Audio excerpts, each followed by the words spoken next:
Y'all better find a plan B. We're here in Fort Lauderdale with legendary producer Ninth Wonder, and just did an excellent DJ set, and you did a set with Rapsody, and just want to get to the questions right away. What is the importance of artists and producers understanding the history and culture of hip-hop? I think it's real important. I mean, don't be a part of anything you don't know anything about, you know. If you want to have longevity and if you want to get in and make some money and that's it and whatever, that's fine.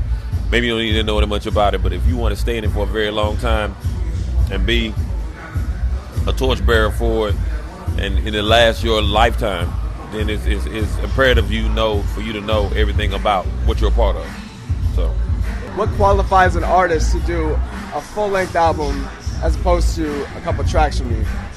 It's, you know, the fact that they're dope. I mean, it really depends on how I feel. You know what I'm saying? Because doing whole albums takes a lot out of you. And, you know, I got an album coming up with Murs that we're gonna do. It's gonna be our last one. So I mean, you know, it depends on how I feel about that artist. Do they want to hear a whole album of me and him or me and her together or whatever? So that's what it depends on. You've done lots of projects with obviously Little Brother, but like next to that, Murs, you've done a lot of projects with. Like, what makes Murs so special? Just, you know, our friendship, man. You know, the first one we did, I didn't know how people were going to receive it, and they just fell in love with it, man. And just from that, we decided to do it again and again and again. And so this is our last one. So the Final Adventure, that's the name of it. Cool. And I saw on Ustream you and Sean P going at it. Some of the beats I was hearing were out of this world. I mean, like, what's that project going to be like? Is that a project or is that some tracks you're laying out for him? Some tracks I did for him. He's working on an album called Mike Tyson. Right. And so he came down to get some beats from my producers, the Soul Council, Eric G and Amp and Crisis, you know. So that's what that was. He came down for that. Cool. And you did a project, Back to the Future with Wale, and then it seems like right after that he signed with Maybach Music and everything, and his style seemed to have changed a little bit. Like, what's your view on him right now?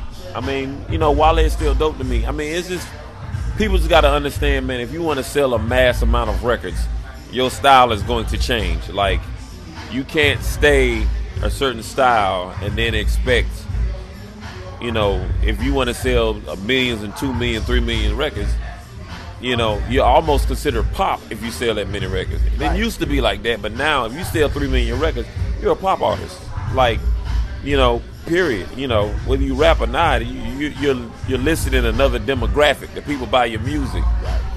And so you have to, and in order to, you know, attract those people, you have to change your sound. It's just up to you if you want to do that or not. And so he's still Wale, but his style of beats might have changed. I mean, but in order for him to get to that status and get to that level, that's what it is. Would you still consider doing work with him? Yeah. Sure. I think no matter what, man, you know, just because somebody might rhyme over a beat doesn't mean they can't rhyme over my beats. And that's, right. You know, you can't put people in boxes. I know I did it when I was younger, putting people in boxes and you can't work with this guy, you can't work. I mean, you know, I did that when the whole underground backpack era came around, and I learned to understand that it doesn't matter what it is. You know what I mean? So. And you did a track with Lil B, and it kind of shocked the world, if you will, you know, because nobody would have ever thought that you two would come together. And like, what was that like? And can we see anything from that? The joint we did was called Bass for Your Face. And the joint came out dope. That's all I cared about. Yeah. You know, and that's what it is. You know what I mean? So it came out dope. It worked out. I didn't change my style. Right. You know, I feel like when you throw a rapper a beat, it basically makes them step their game up. Right. But what cats don't understand, he always can rap like that. But again, those songs that he rhyming like that on YouTube got 45,000 views. Right. The songs he got, Chicken Noodle Soup, got 3 million. So does that say more than what he doing or more than what the people like? Can't get mad at what the people like. I mean, if they like, that's what they like. I think the people are gonna like what Ninth Wonder has in the future for sure. No doubt. One last thing, my personal favorite song of yours that you produced was Plan B. Can you tell me anything about that song? Just, you know, I was playing samples one day for somebody who came in the studio, a friend of mine, and was playing them all original samples. And I had the original Gap Man Jones sample for Official, and I said, man, I said it was a part that I heard. I said, man, ain't nobody ever used this part of the song, and that's when I flipped it. So I'm a big fan of your production, big fan of everything you do. I appreciate you coming out.